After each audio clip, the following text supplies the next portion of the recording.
Félix, tu es où? Dès qu'ils ont fini, retirez-vous.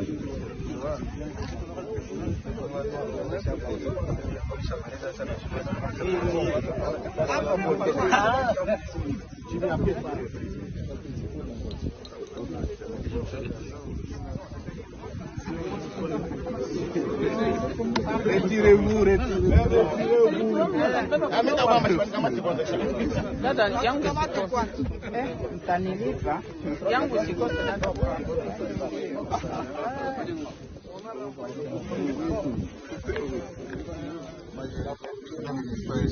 Allô?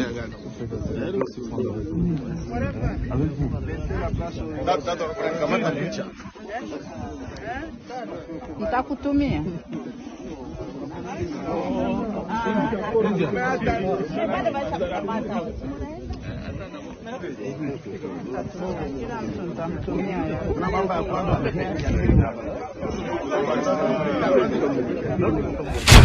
Malgré le silence de Joseph Kabila, nous avons rassuré le peuple congolais que silence naé et la quitté Kazola la pongi non silence wana il était en train de travailler maintenant tu vois que pèse le peuple congolais recette oyo sisi to sisi golamba na mikolo ezali koya mama Tatiana peuple congolais bana Kinshasa bokozala fara na Joseph Kabila il va s'exprimer à kobeta masolo ya Congo à pesa bino nzelani nesengeli mboka ezwa po tolongwana souffrance tozali na biso toyebi ba droit na biso toyebi pe na ba devoir na biso perquisition mama soki elingi esalema pa na yo mama Tatiana mobeko lobi il faut esalema na présence na yo bakoki koya ko perquisitionner bureau na yo te ndako na yo te na absence na yo soki yo ozali te bazwi avocat na yo ou soit membre ya famille na yo mutu na yo ya confiance pona nini parce que tant que perquisition za ko salema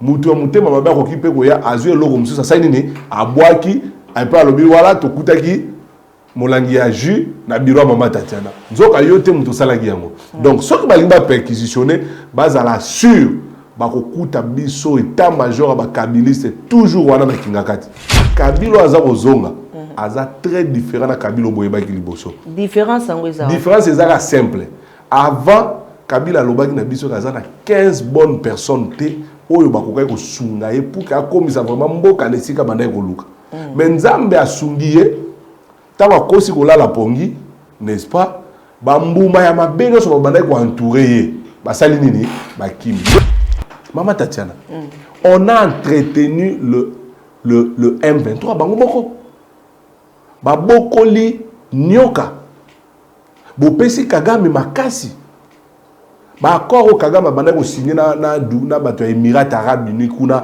ya makambo esali ba or ya zoi or wapi bato bazali na spécialité na bango kaka ye tumba pine tumba bisa transco tumba ndako ya mutu mais ba yebaki teke pouvoir esengaka boania esengaka stylo c'est ça le problème tous en azui pouvoir soko tali de pes boy comportement na bango ti le zaka neti ba opposa baza na opposition kombo Kabila baza na pouvoir kombo Kabila baza ko se plaindre chaque jour est-ce que batu bayebi kingakati sombami na mbulani kingakati sombami na 1998 pona biso ba mécanisme nyonso eza na kati ya constitution push parce que retour na biso me bosa enrôler makambo ngo bino sko bango bazo avancer te le train peut être en marche mais l'obité est comme à la destination. Pour bande Tour de Babel, Nzambe a quoi ça y na niveau libosote. Ba ticket tongami mais l'étape ya souka Tour de Babel ça dit et quoi. Pour nabiso, peuple nabiso, zala kimia bientôt tokokoma ba camarade ya balabala. Parce que l'article 64 doit s'appliquer. Article 64 lobi boy.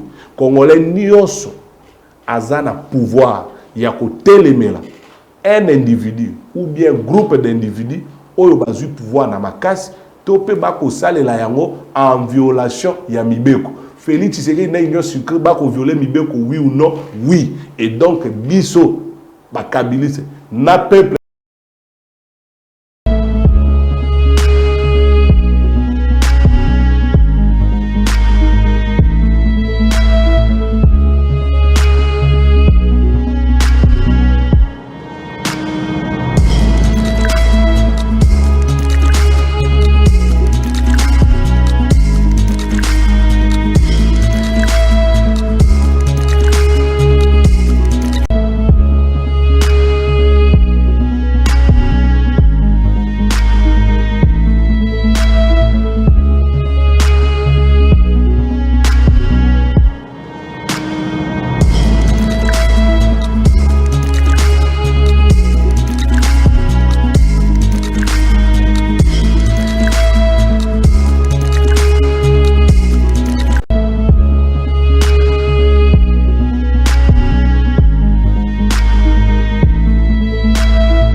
La voix de Tatiana lutte contre l'inversion de valeurs, l'intelligence au service de la nation. Napesi binombote bandeko balandi à Télé News RDC Pereako News Télévision édition spéciale pambate bokolanda yango awa na Télé News Télévision bokolanda yango pe na Reako News pambate mambi Maïmatali Congo et zali vraiment mbela pour na biso tozo ate congolais nyonso ayeba. Lobby ezalaki sortie médiatique ya Joseph Kabila. Parmi Maman Tatiana, Télé News RDC, Reako News Télévision, Bino Baïke, Bobenga Kibiso, Bolobi Maman Tatiana, tozali na besoin toyoka, coordonnateur ya Kabila Forever. Mokambi ya Kabila Forever, Mwana Mboka Junior Mpechi, azalaki parmi ba Oyope bazalaki elongo na Joseph Kabila. Kabila lobi nini? Na sortie médiatique na epambate et kotisi bobangi na ngambo ya UDPS. Est-ce que ezali retour na ye na scène politique Kabila lobakate lelo tokoyeba masolo nyonso oyo eloba maki? Est-ce que Kabila lobi bao bakimaki bakozonga tokozanga pete kokota kosolola nyonso oyo ezali ya FCC nyonso ezali ya mboka na biso République démocratique du Congo mokolo ya lelo serrez vos ceintures ndenge na koyebisa bino mikolo miso eye ndenge tokolandaka biso awa na Télé News RDC. Mwana Mboka Junior Mpechi mbote na yo. Mbote Maman Tatiana, merci pour l'invitation na yo. Na pesi ba abonné nyonso ya Reako News mbote, Télé News mbote. Peuple congolais, diaspora, partout ici, Kabozali, la Pessibino Mbote, et Mbote Wana, et Outipe pas Joseph Kabila Kabange. Oyo, dans quelques heures, Ako Sololana Bino, Pe Bokoyeba Nini, Joseph Kabila Azali, ko pensé par rapport à la situation, il y a Mboka. Mwana Mboka Junior Mpechi, ba Congolais, et Belé, Bazali komitu na autour, ya Koluka Koyeba. Joseph Kabila, tout le monde a qui lobby, a Bengaki, ba IFCC Banson, Yope, Okendaki Kunana Oya Yo Kabila Forever, ba Congolais ba koki koyeba. Pourquoi Joseph Kabila a ponika comme moment Oyo pour na kobima boye pambate? Est-ce que ezali na message moko ezali caché te na sortie à Joseph Kabila? Non, d'abord il faut ici souligner que Joseph Kabila a qui tant est vraiment ébélé. Oyo asangisaki ba oyaye ba camarade otolanda kaye to entoura kaye azwaki vraiment tant ébélé ya ko observer et c'était aussi l'occasion pour naye ya kotika ba mbuma ya mabe elongwa et bongo ba mbuma ya malamu o batikali ndesikoyo a se décidaki que lobby okolo elekaki ya vendredi le 16 Ayamba biso échantillon ya bakambi ya ba mouvement associatif netingai naza président Asbel Kabila Forever ayambi ba président ba parti politique ayamba qui peut également ba président ba regroupement politique et puis na ba communicateur oyo baza ya FCC et donc c'était vraiment l'occasion pour naye ko solana biso kotalisa biso ndenge ni nesengeli sikoyo to bundela Congo. Parce que tous en un moment moko oyo to meki to lobby mais du jour au lendemain peuple n'a besoin de continuer à souffrir. Donc Joseph Kabila a décidé qui maintenant ba cours na université de Kara et aussi là année académique et aussi là année académique et aussi là donc dans les jours à venir et ça sur qu'on deboyeba Malobo il faut bima parce que Kabila Ponaye il faut parler seulement lorsque vous avez des mots plus forts que le silence. Je pense que pendant l'année académique Ndenge Salemaki a observé que silence nae mais malgré le silence de Joseph Kabila n'a qu'on rassuré le peuple congolais que silence nae et là qui était razola la pongi non silence wana il était en train de travailler maintenant to ko pesa na peuple congolais recette oyo sisi to sisi golamba na mikolo ezali koya Maman Tatiana peuple congolais bana ya Kinshasa bokozala fara na Joseph Kabila il va s'exprimer akobeta masolo ya Congo apesa bino nzelani nesengeli mboka ezwa po tolongwana souffrance otozali nango. Tant que penzo au télémaki na Kabila kotala yo amoni te président ya Kabila forever a souffla ki au moins likambo moko na litoité tango yo bozalaki na ye par rapport ya koluka koyeba bongo sika ba o nyonso bakulutu na yo oyo ba zalaka lisusu na bino elongo te elongo na Kabila topé na FCC bakenda déjà union sacrée apesi quand même chance na ba autant mususu bakoluka bazonga poto yebi politicien. C'est qui est vrai parce que zalaki li solo ya échange question mutunyo so alinga ko tuna e question tuna qui est donc zalaki vraiment li solo ya pendant plus de 3-4 du temps avant de recommencer na ba séance photo et loko lobby exact question kulutu na biso moko atunaki mais attitude ni de sengeli tozala nango vis-à-vis na ba oyo ba kokaki combat ya résistance te balandi na bango miel kuna na union sucrée mais qu'est-ce que nous devons faire tozala na bango ndeli Joseph Kabila est resté toujours cohérent pour na ye Congo ils en a besoin bana ya Congo nyonso donc pour na Joseph Kabila soki mutu oyo akendaki lobi à se rendre compte enfin pour dire dans le but na salaki mabe na monique union sucrée zalaki na iloko malonga te en tout cas na zongi na makolo ya Kabila na makolo ya FCC pour tout diriger mbo Congo ensemble pour Joseph Kabila il nous a conseillé que le Congo est kotongama na ba congolais oyo baza na bonne foi bonne volonté to ko benga na mutu moko te bisika nyonso bozali tous les transhumants il est temps bobongo la mitema bozonga na ndako na bino FCC et ensemble to faire avancer mboka donc ba onyo so bakatisa ba yeba ke kozonga na bango to ko kanga porte te mais ba sala tubela ya solo parce que mama Tatiana il faut ba monte ba okima lisu Kabila te ba il faut ba yeba boy biso to ko sa politique ya discrimination te so ki mama Tatiana moni ke sengeli na servir Congo na nzela ya Kabila biso to ko boya mutu wana te mais là il faut ba yeba le Joseph Kabila Kabange qui va rentrer au pouvoir Zonga mais bien sûr bon Kabila forever au kanisi que biso tozo travailler kaka pamba non nous travaillons pour que Kabila Kabange azonga bato babanda ko yebisa biso tant to bande association Kabila tika na politique qui parabinoté Kabila sala kaka bilanga à répondre biso pe na question wana abi na yebi ke mingi ba yebisa Kabila ke Kabila tika politique mais ngai na kotika politique kaka mokolo Congo kolongwa na carte ya mokili tant que le Congo va exister moi Joseph Kabila Kabange je vais rester et demeurer politique. Mais aussi Kabila. Donc bato bakanja Kabila tika politique lokuta et d'ailleurs Kalaming ite bokomo na ye quand je dis koloba ya Kabila et kozala kaka ba point de presse te. Marche donc bokomo na vraiment Kalaming ite wa to bande on a changu tozo ya tina parler du peuple na Joseph Kabila.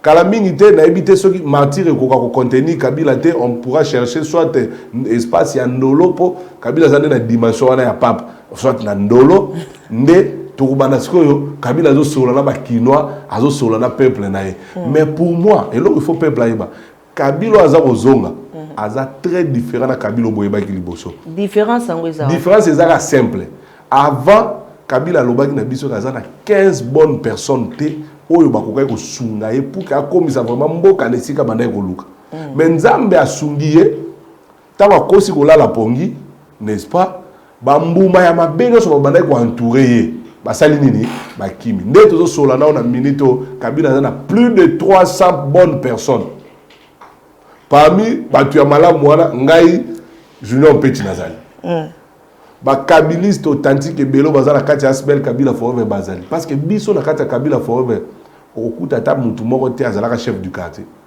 ata mutu moko azalaka bourgmestre c'est-à-dire ce sont des gens oyo Kabila longo na pouvoir bango ba monique oui bitumba mona mobalo ezalaki ya solo nde bazo adhérer na Kabila forever toza sans tâche maboko pembe siko lelo Kabila za na bato wana ebele ya malamu et nde omoni siko kwa bambuma mabe bakei biso bambuma malamu tozali na bakulutu mususu oyo bazalaki ya malamu batikali naye nde tozo former équipe ya sika na pesa lycée moko bato bakoki peut-être qu'on négliger biso hein baza ba jeune vraiment loni bakosala nazwa ngo l'exemple mibale équipe ya football ya Côte d'Ivoire bazalaki na Didier Drogba ba yebi bale à l'époque Didier Drogba bazalaki pe star mondial en Afrique mais atika ko pesa ba coupe d'Afrique. Tant on Didier Drogba tiki balé Côte d'Ivoire a recruté ba jeunes Yassika, n'est-ce pas? Et ils ont gagné la coupe. Ceux qui ont même na politique à Congo, papa Etienne Tshisekedi yemo ko bundi na UDPS na e ko bana ba 13 parlementaires na ninga tikala ki nango bitumba atikala ko comme président de la République. UDPS ezwaki pouvoir te. Mais tant que papa Etienne a Koufi, ba tunyo so lobi a UDPS sili. Ba Koufi c'est fini pour UDPS. Et en ce moment-là, bateau tu peux ça une confiance de Kabound, les Kabouya. En tout cas, vraiment, tout le monde disait que c'est fini. Oui. Mais c'est UDPS Wana au bateau négligé qui n'a eu pouvoir. De la même manière, je vais dire aux gens, je sais, Mingi Balobara, ba prof Balongwe, ba X Balongwe, bateau to, ba comme moi no bilo bolinga rotanga, po biso tina rotanga ngo soute pour ici ba sili politiquement. Au monde bateau là sont des bakei na pesi binosko que nouvelle génération. Énergie à Sikao, ils ont entouré Kabila, je vous assure, nous allons revenir au pouvoir et nous allons donner au peuple congolais la solution à tous les problèmes. Ok. Voilà.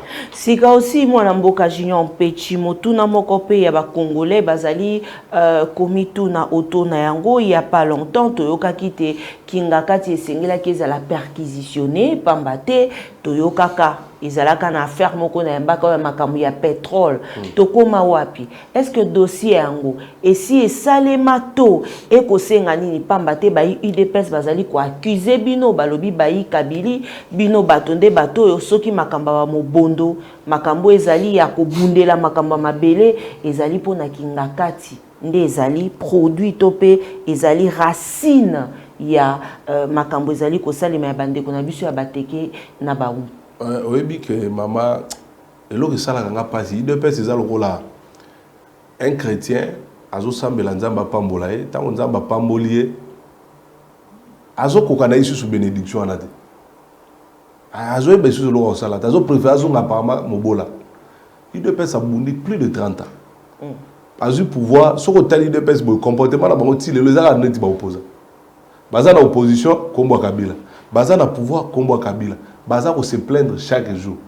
Est-ce que batu bayebi Kingakati sombami na mbolani? Kingakati sombami na 1998. Kingakati ozomo 1998. Sikoyo kala wana Kabila somba Kingakati abandi. Donc mobondo aye ko mona kaka na 2023 nde il faut pas réclamer ba mabele. Ça c'est un montage. Bon kulu na oyo za partout na Kisasa. Kabila somba qui peut bele banda kwa batunde bakulu na bakomi ko sa musala ba sala. Non, ezande gestion eza mabe. Régime toni na ba incompétent belé. Bato bazali na spécialité na bango kaka ye tumba pine. Tumba bisa transco. Tumba ndako ya mutu. Mais ba yeba ki teke pouvoir esengara. Boania, esengara stylo. C'est ça le problème de Tozanamo. Donc ici dire que insécurité na mobondo c'est Kabila eza makambalukuta et loko morote Kabila mabela ngata baloba Kingakati abotola nani asomba ndenge biso nyoso to somba mo ba terrain na biso sombi où est le problème et bon vraiment mama tatiana peuple congolais et loko somba mi na 1998 mobondo ko yaka na 2023 non batika lukuta. Moi je peux donner conseil gratuit na UDPS na Félix Tshisekedi déjà simple. Hein? Donc, jouer à Nyonso Bengama Tea Beta na numéro 9 pour na rocha babu. Et là, jouer à Moussou Yé, à Bongigara, à Beta na 2, à Beta na 3, à Zahara défenseur. Moi, je pense qu'il y a eu deux pèses. Et si Kabzalaï Koussala, moi, Moussala, à ma lame, et ça, on dans l'opposition. Parce que même l'opposition, il faut aussi comprendre que l'opposition, c'est que tout le l'État. Ceux qui tant barozon à l'objet d'opposition, parce que je sais que barozon a calamité, tant barozon à l'opposition, bah ça l'opposition moi il y a bien, opposition moi constructive, oikotongamboka, c'est ça. Mais bati kamarambo, perquisition. Non, Joseph Kabila c'est un légaliste. Kabila pour lui c'est le Congo. Kabila pour lui c'est le respect de la Constitution. Ce qui bango ba service à l'État monique et sengeli to perquisitionner Kingakati. Na pekisi bango. Mais et que ça les matins ba sala qui est pas Salomon. Biso toyebi ba droit na biso, toyebi pe na ba devoir na biso. Perquisition maman so ke linge sale mais pas na yo. hein Maman Tatiana Mobeko lobi il faut esalema na présence na yo bakoki koya ko perquisitionner bureau na yo te ndako na yo te na absence na yo soki yo zali te bazui avocat na yo ou soit membre ya famille na yo mutu na yo ya confiance pona nini parce que tango perquisition eza ko salema mutu mutema mabe akoki pe koya azui eloko mususu asali nini abwaki ape alobi wala tokutaki molangi ya jus na bureau Maman Tatiana nzoka yo te mutu salaki yango donc soki balinga perquisitionner bazala sûr bakokuta biso état major ba kabiliste toujours wana na kingakati biso na bango toujours accompagner bango lion azalaka wa koyate kota bo sala perquisition ngando azawa kokota te biso ba to orienter bango mais ba candidater ba ko perquisitionner kingakati na absence ya Kabila na ya ba kabiliste wana to ko tolérer te mais s'ils veulent bien le faire bakokuta biso to kozana bango ensemble parce que mi boko sengi que perquisition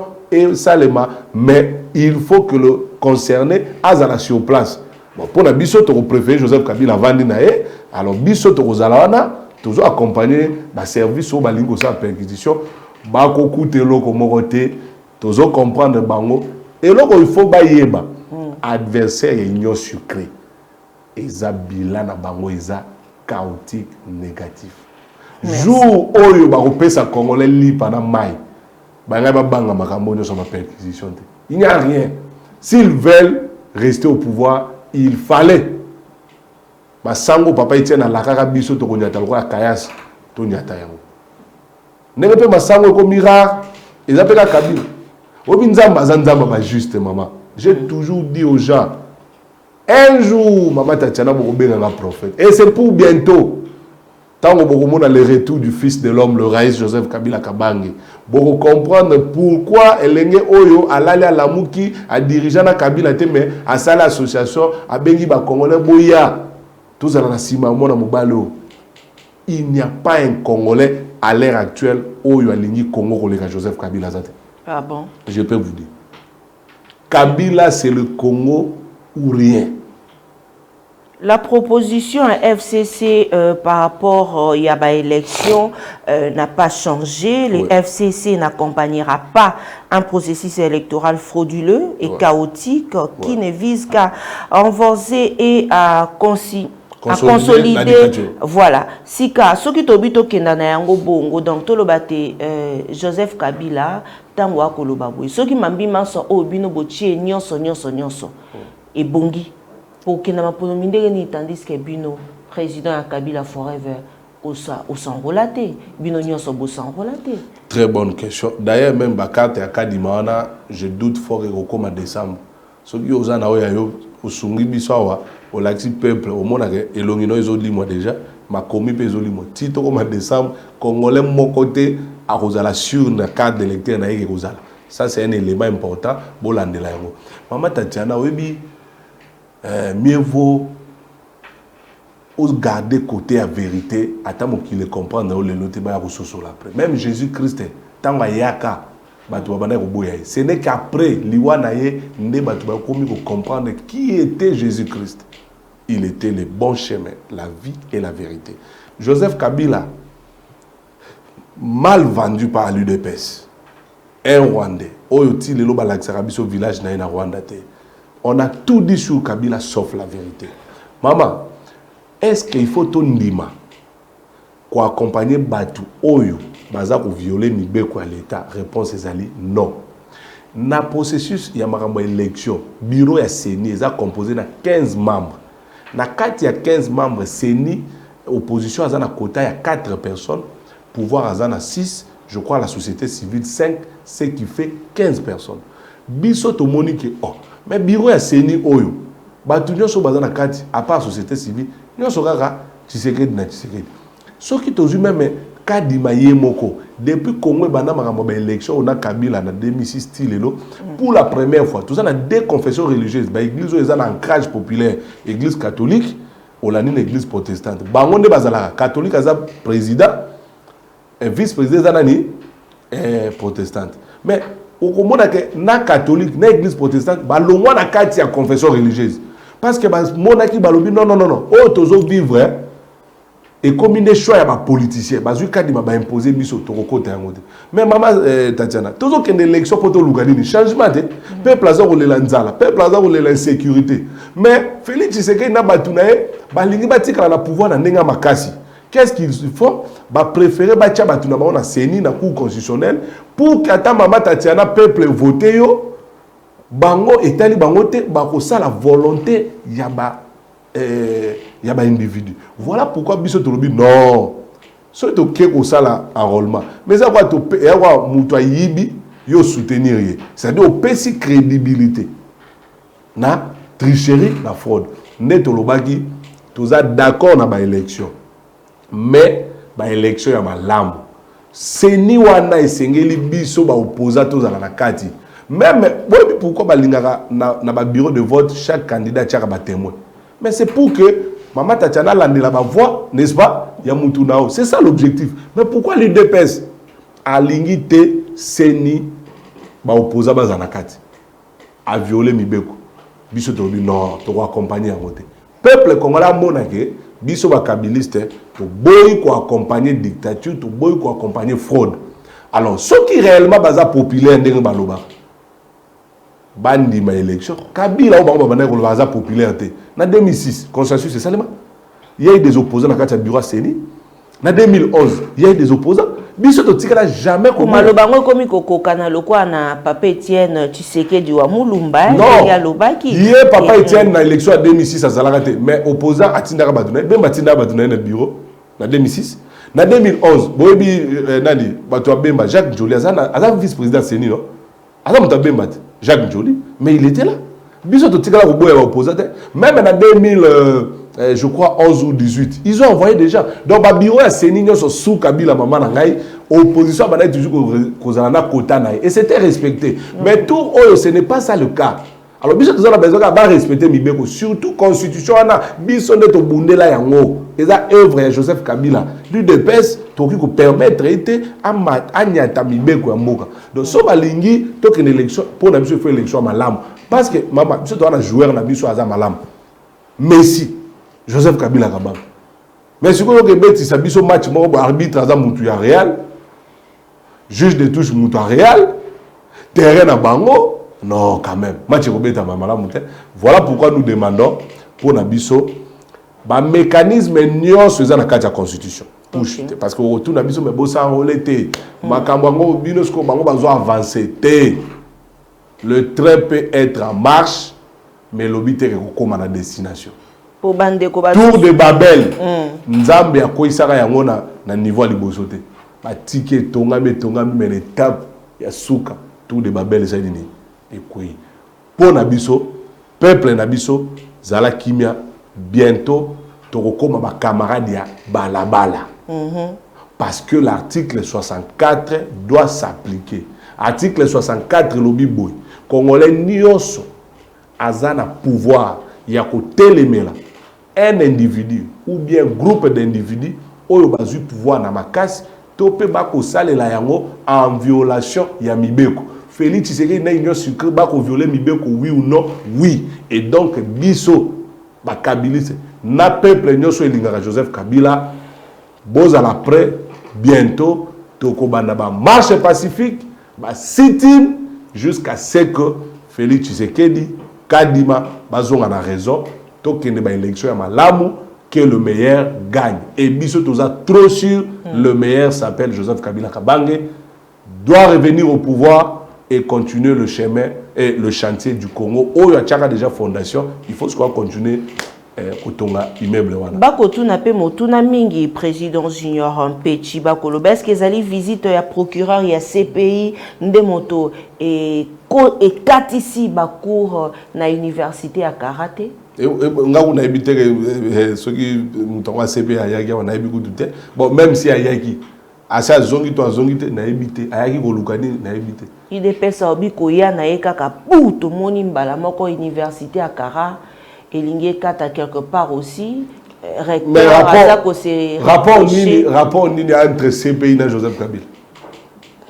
Joseph Kabila a le pouvoir depuis 2018 tilelo donc CPI a eu en 2023 na fait un mandat de Tshisekedi Non, wana iza bazo imaginer. UDPS c'est loko lingaka salande comment il lipo Kabila tika kanga journée. Est-ce que Kabila mutabenga lipa na kanga journée? Qui noye moko alali na tongo ala muka sombika ka lipa munene. Oh kanga journée. Yo ka ici sous terme lipa manteka ofele. Maman.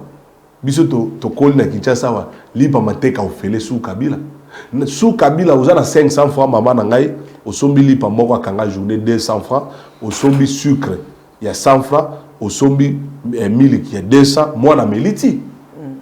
Aucune démonstration 500 francs lipa moko kanga journée 200 sombi mille qui na ya qui rigole 100 francs sombi sukali ameliti moi na saini ni ameliti na tongo yebisanga para nini lelo na 500 francs moi na ko déjeuner. Donc l'UDPS a échoué lamentablement.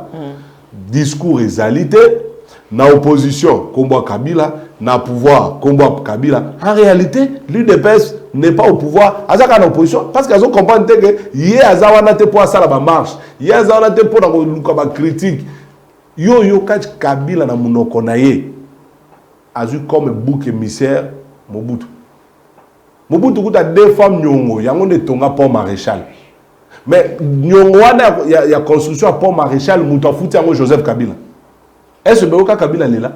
Kabila kuti Congo na dette ya 14 milliards.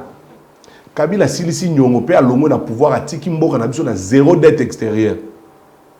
Kabila kuti Belge atiki boulevard Lumumba ko banda aéroport ti ko ya na villa na bande moko aller retour. A commission en autoroute 4 bandes aller 4 bandes retour. Kabila kuti congolais pour koma ki kuita zo sala 1 mois na nzela. Kabila a eu pouvoir montaza kolongwa na tongo abeti aller retour ki kuita moni famille ya zongi. Kabila a eu pouvoir a kuti biso toza na société aviation te. Il nous laisse Congo Airways. O fait que dans Matarazo tambola na ngona ba membre IDPS. Kabila kuti pouvoir a kuti société à transporter. Joseph Kabila quitte le pouvoir, il vous laisse Transco. Kabila prend le pouvoir à côté du gouvernement, du ministère, ils ont loué pour fonctionner. Il quitte le pouvoir à titre immeuble intelligent, la ministre Union sucré, Vandi. Mais qu'est-ce que Kabila n'a pas fait? L'appareil judiciaire que nous avons, mais c'est Kabila. L'armée ici, le FRDC, mais c'est Kabila. La police nationale, mais c'est Kabila. Donc, les notions que Kabila, ça, il a ôté, et puis ça, vous avez un problème, il y a français. Vraiment. Si quelqu'un te dit Kabila n'a rien fait, il a un problème de français et de mathématiques. Président Junior Petit, ndekumo kwa kolanda biso en direct ya Télé News RDC à Tunia le bimamo Tatiana Tunilanga, président Junior Petit. Vous n'accompagnerez pas les élections et comment pensez-vous réussir à conquérir le pouvoir? Vous voulez quelque chose et son contraire, président Junior Petit. Je ne pense pas que vos revendications seront prises en compte parce que awa okoloba boye seni azaliko avancer na ba processus na. Je vais rassurer Nandeko Nangaboy. Tant que les choses ne sont pas respectées, biso bureau ya kadima iza bureau moko illégal. Même Ndeko bitumbo biso tozo bundeza ka pona biso moroté. Entre nous, Mama Tatiana. Est-ce que Kabila a tali pa ikomi $10 à Rosanga Mbongo Somango? Ça, en d'autres termes, le combat que nous menons, ils ont pour la Kabila Kakata. Si ça dépend de Kabila lui-même, nous avons ça Pambola qui est déjà à diriger le Congo, à mon salaire nae, ba épargne nae, bilanga nae. Si c'est seulement pour la Kabila, yemoko na famille biologique nae, Joseph Kabila pouvait laisser la politique, non? Mais azo sala yango mama pour na ngana yo na bana na biso na bakoko. Pour na yo peuple congolais za kolanda ngai. Kabila za lelo azo perdre te. S'il faut parler vraiment de la personne, parce que nous avons ça à Pambola qui était maman. Mais comment on va bunda parce qu'il y a besoin bon sommi ya peuple congolais. Congolais vivre na mabele à Lumumba, à vivre bien na mabele na ya Kimbangu, ya Kimpavita, ya musée. C'est ça. Ndeko na ngai. Biso tolobibu. Bureau ya Seni. Il faut respecter Mibeko.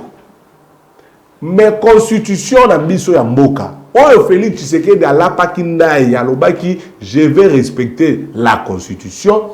Constitution rande etie Mibeko wana elobi na biso boy. Soki mutaza ko violer Mibeko, il faut ko barrer nzela. yango na uti ko yebisa bino le train est en marche oui mais le train n'arrivera pas à la destination avec Kadima.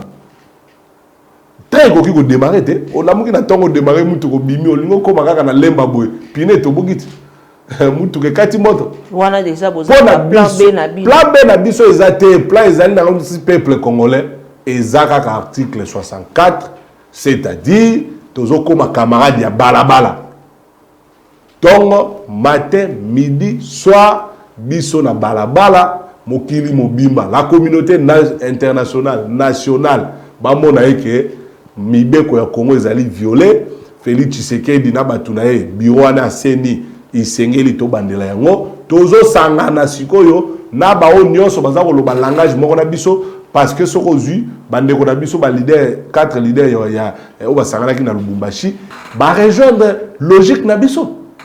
La seule différence kaka ke bango ba sangola ki mais biso to mona ke même ko sangola za mabe parce que carte ngo ngala za longi moi boga yo bimisinga lokola makaku na carte non biso to boyaki mais na bango na biso ba rejoindre biso ba comprendre est-ce ba 4 leaders ba kambazo senga et ça ba kambo biso FCC to banda ko senga maintenant nous allons mobiliser la population ba marche pacifique mokili mombeyo ka na Congo dictature économique ko s'installer et que il faut Félix Tshisekedi pour son honneur l'honneur ya kombo azako lata ya papa na biso Etienne Tshisekedi Félix Tshisekedi ayoka ba flatter te pour nangai comme bilan na eza déjà négatif seule façon na yeko bima grandement na histoire ya mboka poto limbisa e na ndenge bazwaki biso mbongo na ram pour na biso esengeli na Félix Tshisekedi organiser ba élection ya malam azala candidat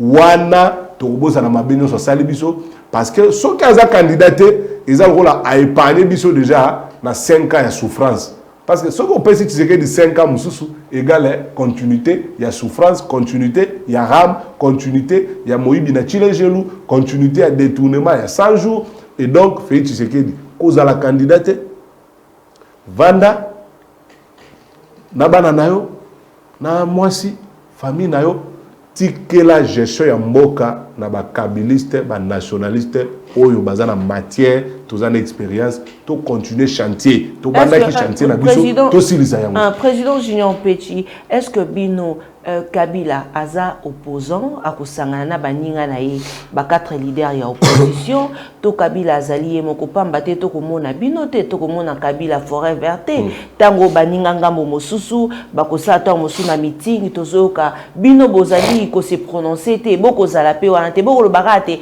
bango ba rejoindre biso mais tozomona bino parmi bango te banda bosalaka marche et puis paf na ba déclaration na bango bokomona 4 leaders wana me Kabila azalaka te et l'axarani non mais yango na ebisio ke politique est important eza tango lo ba langage moko OK biso to lobaka il faut seni to bandelango ya malamu coup constitutionnel tout ba 4 leaders ba yeko rejoindre même discours donc na minute sur le plan ya discours toza na discours moko déjà tozo revendiquer kaka processus électoral moko crédible biso se romina discours moko ba rejoindre biso on a le même discours maintenant sikoyo match kwata ibandi moni match comme relengi na traditionnel match kwata ibandi biso to bana ko sala ba marche te yango naza ko annoncer siko ke kala mingi te awa mama Tatiana o kita na nzelo zo filmer marche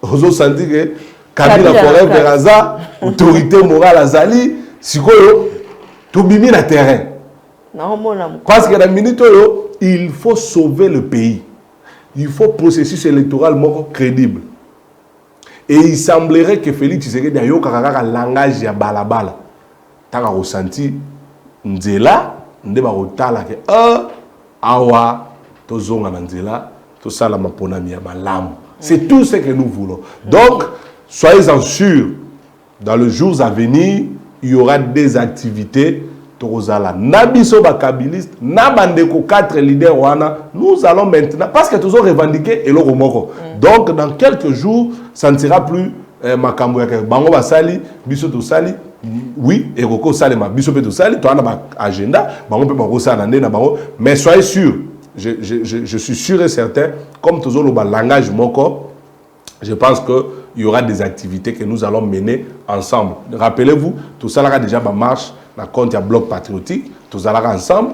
Et maintenant, je crois qu'on va activer les choses sur le terrain pour que tout soit gain de cause. Et c'est que nous voulons justement des élections, des bonnes élections, crédibles, transparentes, inclusives.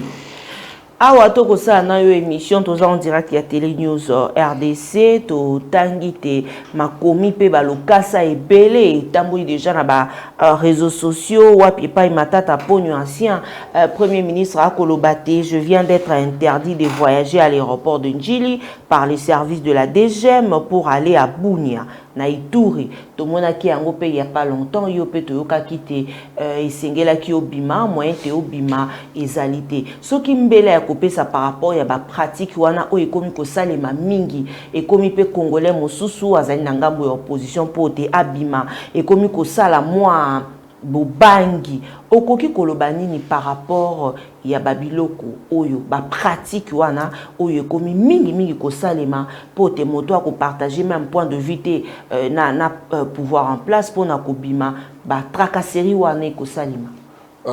Ngai na koloba kaka que Congo eza mboka na biso nyonso. Ba Congolais a des pères et des mères, ba Congolais au bazar nde bazo benga demi Dakar eza mabele ya bakoko.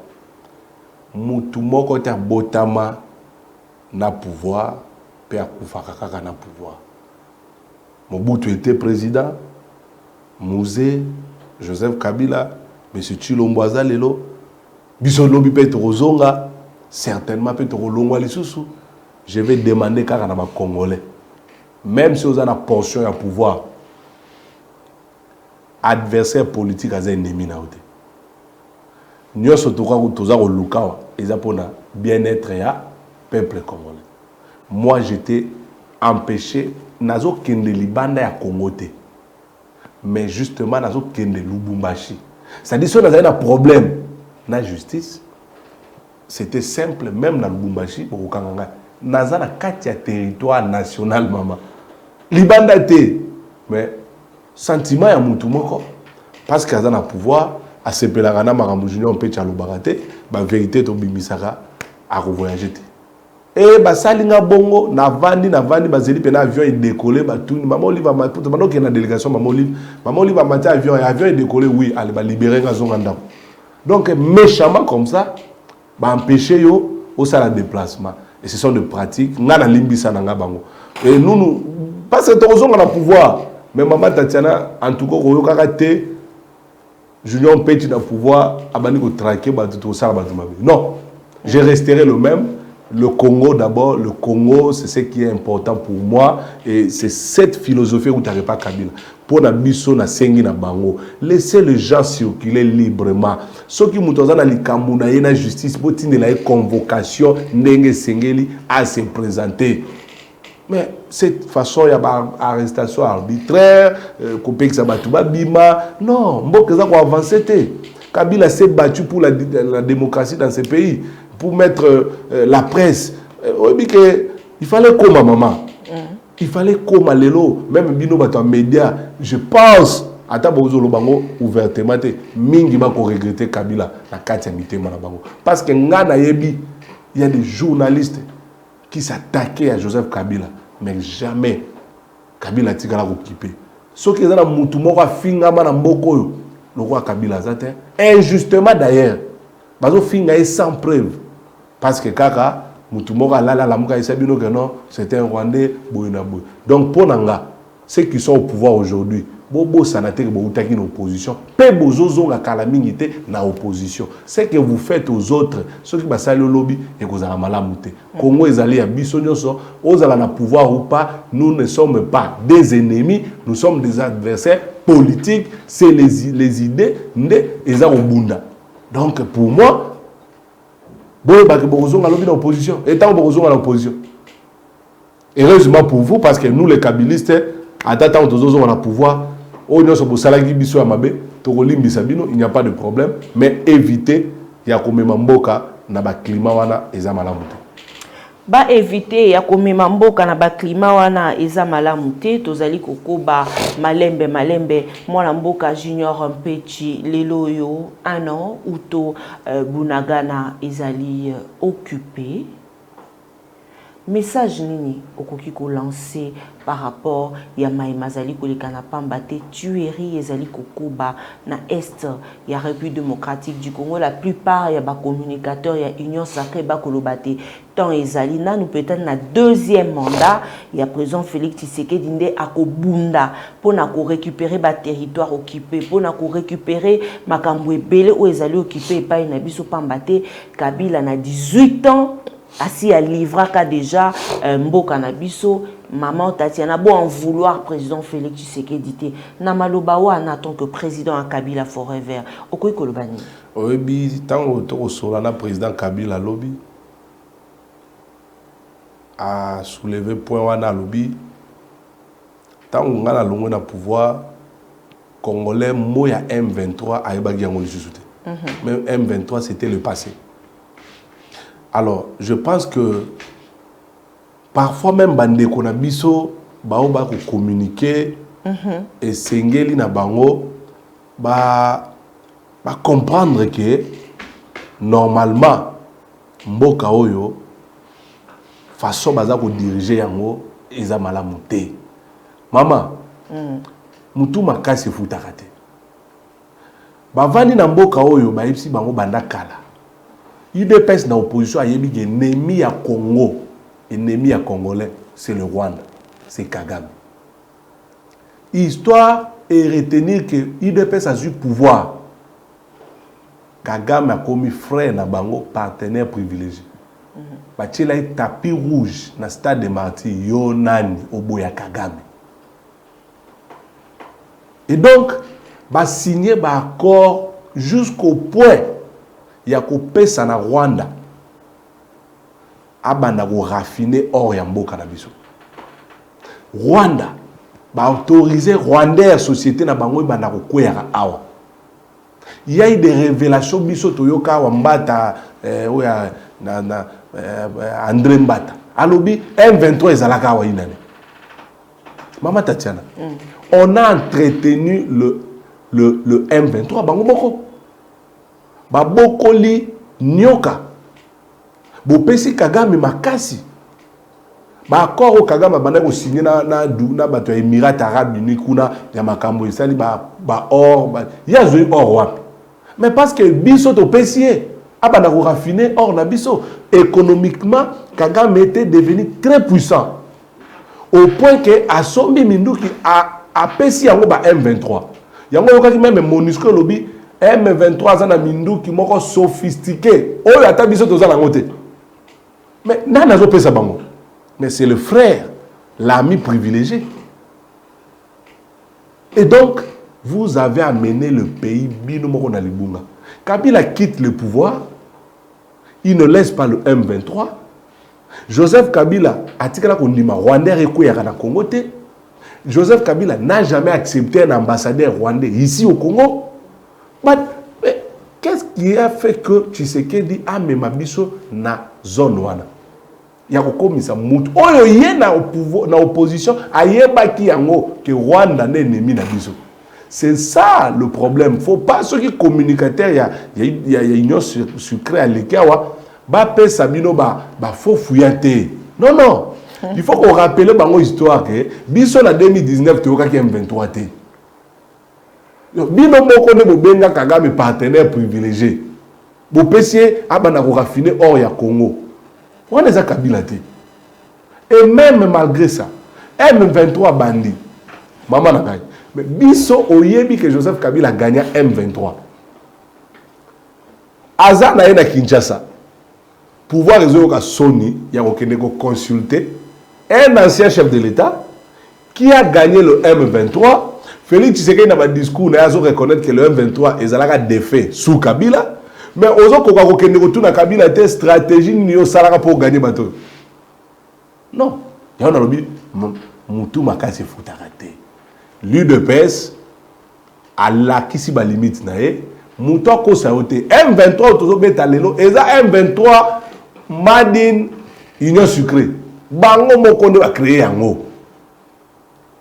bakanisa Kagame za mutu malamu balia na ye mais Kagame alakisi bango comme toujours nde tolobaka l'ennemi des Congolais c'est Paul Kagame et le Rwanda donc ba assumer yango siko pona biso il nous reste quelques mois yango tozo exiger ma ponami ya malamu Félix Tshisekedi akende ko pema Joseph Kabila a récupéré bâton à commandement ya mboka comme Kabila gagnera M23 et vous allez dada to bengana M23 mobondo boye baka yango te sous Kabila soki to zongi na pouvoir to bengana mobondo ko exister sous te Congolais ko zongi la ko lia lipa mateka ofele na ye Congolais a kubosa na makambu ya ram Congolais a zongi la transport na ye à 500 francs longo kimbanse ke tina ilikine le Congolais va vivre mais cette fois-ci, il y a une dimension, la puissance supérieure, vitesse supérieure, allais-je dire.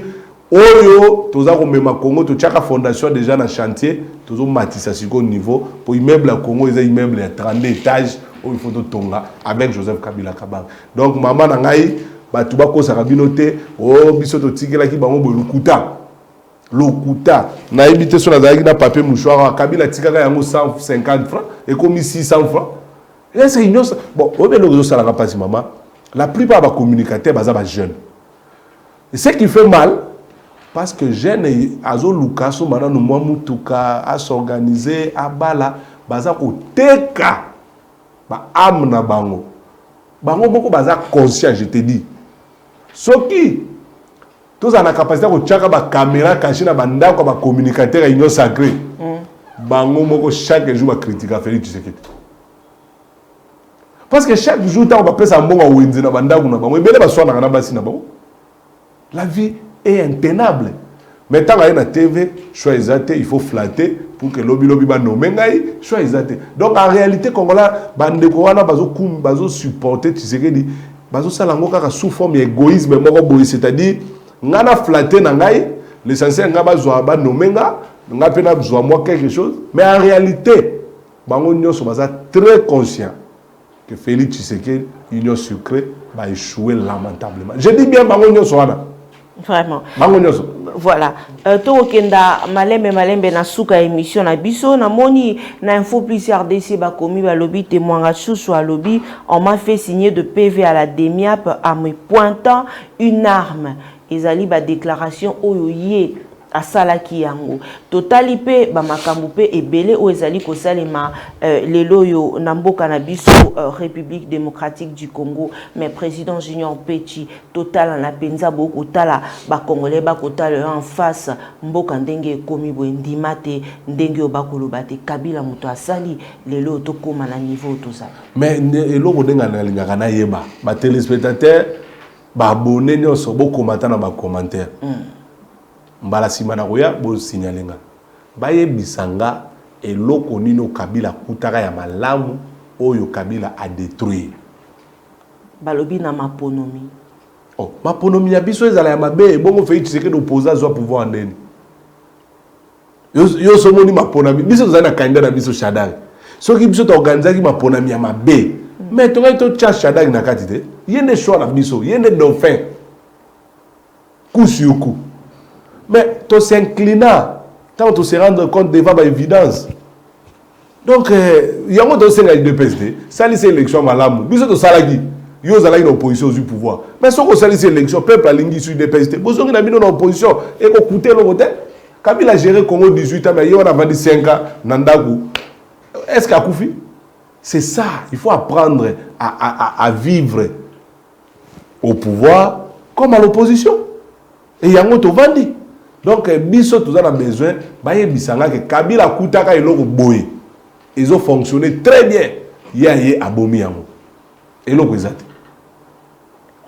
Ezali so que ezali ba comme la biso ba message lobi bomenganga to bana ko débattre na biloko Kabila kutaka izo sa. Mais a sala ba déclaration pour dire que ba kendaki ko luka Fayulu lobi na ko kanga bino après ba ke to mona ba vidéo moko ezotambola ya secrétaire général ya IDPS akoloba Kabila atali. Ah ça sérieux, c'est ça. Oui, effectivement Kabila est sérieux. Très sérieux, un monsieur honnête. Kabouya Kosakite. À Kosakite. Non, Joseph Kabila est sérieux. Kabouya sur ce point, il n'a pas menti. Kabila est très très sérieux. Mais à niveau à Komisibiso Namboka aussi Kabila. Non, Kabila Komisibiso te. Namboka balobaki que diable égal Kabila. Kabila est ennemi à Congolais. Moutabeti libakwe komaki Kabila. Courant ekei Kabila. Bon, tout ça là c'est l'élection. Mais beaucoup de Kabila zonga. Kasi Congolais te maman. Eloko nini o Kabila si asali nano oyo na salite o bozolinga ki azonge. Yawana zoloba Congo eza chantier obiso to tchaki fondation. Félix Tshisekedi akoki na ye kosilisa ndaku oyo papa na ye atikaki na fondation te. Mukolo fondation il faut azonga asilisa chantier. Chantier à Congo na biso eza na 32 étages immeuble yango. C'est-à-dire il y a des choses au Kabila salana nte. Kabila a beaucoup fait mais il n'avait pas tout fait. Alors, na oya salate, na pe ce exemple. Kabila Sengeli, Azonga, to banda komata métro. Na Congo, il y a beaucoup à faire. Kabila tanga zonga, makambo ya coupure ya courant et kozalaka lisusu te. Eza biloko il faut to ko améliorer, courant ko katanaka lisusu te. Mai et ko kanga baisu na robino na yo te. Donc là, ce sont des choses aussi que tu vois. Maloba campagne, tonde. On a zone de maloba boy. Non, non, on va se regarder dans le peuple boy. To ça là. Oui, Nicolas, comment kabo meki boy paf ba kata le ba boy. Ya mona ibisa rabat. O to zo lo ba lelo ba koko na ba kotala pour YouTube et ça n'a raté. Donc moi je dis ceci. Kabila a beaucoup fait mais il n'avait pas tout fait. Parmi biloko to sala kité, o to zo asko ko ça na flashé yo déjà que mai qui ça ça ko kata na lisusu te. Wana eza parmi beloko ngamo chaque jour na nous rappeler excellence. J'avais dit ça. Et vous aussi vous m'avez dit qu'on va faire ça. Nazo rappeler. Kongola ko bossa na makambo courrier ACPLI te. Nous allons améliorer là où on s'était arrêté. Ça il faut le dire. Nous on n'avait pas tout fait. Congo komaki paradis te. Mais du moins tout le monde qui mboka na quelque part tout le monde qui a quelque part tout en espérant que moi, papa Etienne, le rôle à Yenda a eu pouvoir peuple PCA, ça va à quoi avancer pour un progrès social. Mais depuis qu'on pouvoir progrès social et qui m'a bango, état de droit et qui m'a bango, on a compris que l'UDPS est un simple slogan. En réalité, et l'on est dans la quantité, ils sont dans la jouissance et voilà. Merci Nabande Kobalandi Banso Baibozala ki baike ya kolanda maman Tatiana Naemba ki pona bino président Topé Mokambi ya Kabila Forever yende azala ki invité na biso mokolo lelo mwana mboka Junior Mpechi. Merci na maman Emilie Nzeba. Et s'il vous plaît na koloba maman potokopesa o maloba. Ah OK, ça va. Pona interview na biso ya lelo congolais akangani. Ponanga peuple congolais. Jeunesse congolaise, particulièrement la jeunesse quinoise, s'il vous plaît, avenir na yo ezana maboko na yo. Le peuple est souverain. Le peuple gagne toujours. La main sur le cœur, Bandeko Nangai, Ignac Joseph Kabila, l'homme qui a la passion pour le Congo. Bakose la kai makam. Aujourd'hui, tu se rendre compte bisomoro souffrance au bisomoro to milukelagi parce que binone bolobaki na Kabila boboyaki e boponaki Tshisekedi. Mais aujourd'hui bisono to se rendre compte que tout ça la guerre. Soyons tous mobilisés et sengeli na biso partout. Tango Joseph Kabila va se prononcer, a PC à peine, na ba marche pacifique, ba sit-in, peuple congolais, diaspora, partout où vous êtes, tous se mobiliser pour que ensemble, tous gagner, tous un processus électoral, moko ya malamu, processus électoral crédible, inclusif, transparent, pour que changement y a solo et quota.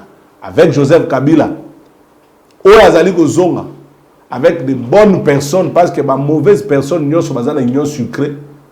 Comprenez vous-même que les mauvaises personnes entourent Kabila, dans l'union sucrée. Et donc, il n'y aura rien là-bas. Venez autour de Joseph Kabila. Où est-ce qu'on adhère à Kabila Forever? C'est le moment que vous avez le pouvoir ou comment vous avez membre Kabila Forever. En tout cas, vous avez un porte parce que vous avez des opportunismes. Venez maintenant adhérer. 081 58 71 942. 81 58 71 942. Au Bengi, tu peux site internet www.kabilaforever.org. Donc www.kabilaforever.org. Vous pouvez adhérer gratuitement et au commis membre de Kabila Forever. Merci. Matondo Mingi, président Union Petit, merci également on a ba Congolais nyonso bayo bulandara maman Tatiana ba partenaire fidèle et maman Tatiana Gina Mateta Matumona, maman Émilie Nzemba et à tous peuplés Ambetolo maman Likilimba, merci à Cécile Osang la femme la plus fidèle Motema et à chef Serge Katembo, maman Félicie Isso, grâce de Dieu depuis Madrid, merci également on a ba Congolais Banson Yami Mila fait à mon condi import-export LKM Service, toujours au service de la nation. Bino Banson, Nalingi Bino, beau s'abonner massivement à Télé News RDC.